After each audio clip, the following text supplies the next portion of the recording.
Baik Ibu, saya akan melakukan pemeriksaan mata. Yang pertama, saya lihat alis Ibu simetris atau tidak. Jika rambut alis rontok, maka perlu dicurigai. Dan jikanya apakah pernah menjalani kemoterapi atau ada penyakit lainnya. Nah, untuk bulu mata juga sama, pernah menjalani kemoterapi atau ada penyakit lainnya. Untuk palpebranya dilihat jika untuk palpebra. Untuk skleranya normal, berwarna putih dan ada serat pembuluh darah. Selanjutnya adalah pemeriksaan palpasi pada area palpebra pasien. Baik, sebelumnya Ibu, selamat siang. Perkenalkan, saya perawat Berlin. Di sini saya akan melakukan tindakan palpasi pada area palpebra Ibu. Sebelumnya dengan Ibu siapa? Ayu. Dengan Ibu Ayu. Nah, apakah Ibu bersedia? Bersedia. Baik, di sini saya mulai ya Bu. Nah, di sini saya melihat area palpebra Ibu. Di sini apakah ada bintik-bintik ataupun benjolan? Nah, di sini permisi ya Bu.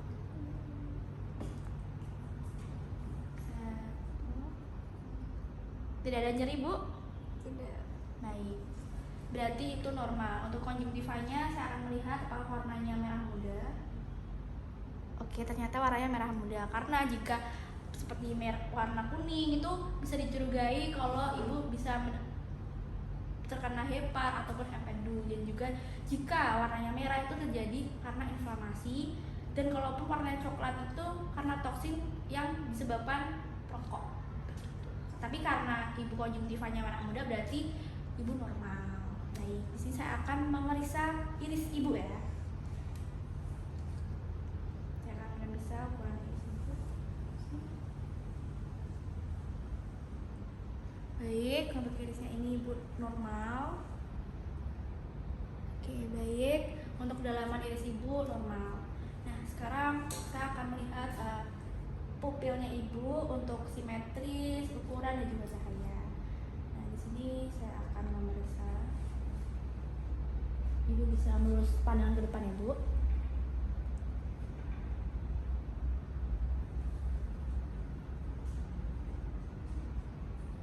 Oke.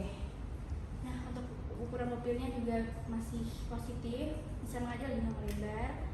Jadi, pemeriksaan barusan untuk pupil Ibu saya periksa normal ya Bu, karena masih ada respon mengajar lebih membesar, dan juga ukurannya masih tergolong normal karena ukuran dari pupil Ibu sekitar 3 cm. Baik Ibu, di sini saya akan melakukan tes pentajaman penglihatan pada mata Ibu dengan menggunakan Snellen-Card. Kalau Ibu bersedia. Baik, sebelum Ibu melakukan tes Snellen-Card, saya akan mengedukasi Ibu. Ketika tes Snellen-Card, nanti mata Ibu ditutup sebelah ya Bu, kanan, nanti bergantian, lalu kiri. Kemudian jika Ibu tidak mampu membaca huruf, Ibu tidak usah mencontohkan badan ke depan atau menjepitkan mata atau menebak huruf. Cukup angkat tangan aja yang tidak terlihat. Apakah Ibu mengerti? Baik, kalau Ibu mengerti, mari kita lakukan tes ketajaman penglihatan. Baik, kita akan melakukan tes ketajaman penglihatan dengan menggunakan kartu Snellen. Jika pasien mampu membaca huruf, kita gunakan kartu Snellen. Jika pasien tidak mampu membaca huruf atau buta huruf, kita bisa menggunakan e-card. Kemudian, jika pasien tidak mampu melihat huruf yang besar bagian atas, kita bisa menggunakan pinhole yang bertujuan untuk memfokuskan mata pasien kepada huruf. Lalu ada cara lain, jika pasien tidak mampu melihat bagian atas yang besar, kita bisa menggunakan hitung jari. Nanti kita praktekkan hitung jari juga. Ya, baik. Yang pertama kita akan menggunakan Snellen-Card. Untuk aturannya, pasien harus mampu menjawab 50% dari huruf dalam satu baris. Umpamanya ada 3, berarti pasien harus mampu menjawab 2 huruf. Kemudian kita melakukan persiapan lingkungan. Yang pertama, ruangan harus pencahayaannya terang, tidak redup. Posisi pasien dengan perawat atau kartu Snellen harus sejajar. Kemudian jarak antara kartu Snellen sama pasien normalnya 5 sampai 6 meter. Baik Ibu, kita akan memulai tes penglihatan ketajaman mata Ibu. Silakan Ibu menutup mata bagian kiri dulu.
Ibu sekarang gantian tutup mata sebelah kiri.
Baik Ibu, setelah saya melakukan tes menggunakan Snellen Cup, maka hasilnya yang mata kiri normal dengan visus 6/6, kemudian mata kanan normal dengan visus 6/5, maka bisa dikatakan mata Ibu normal.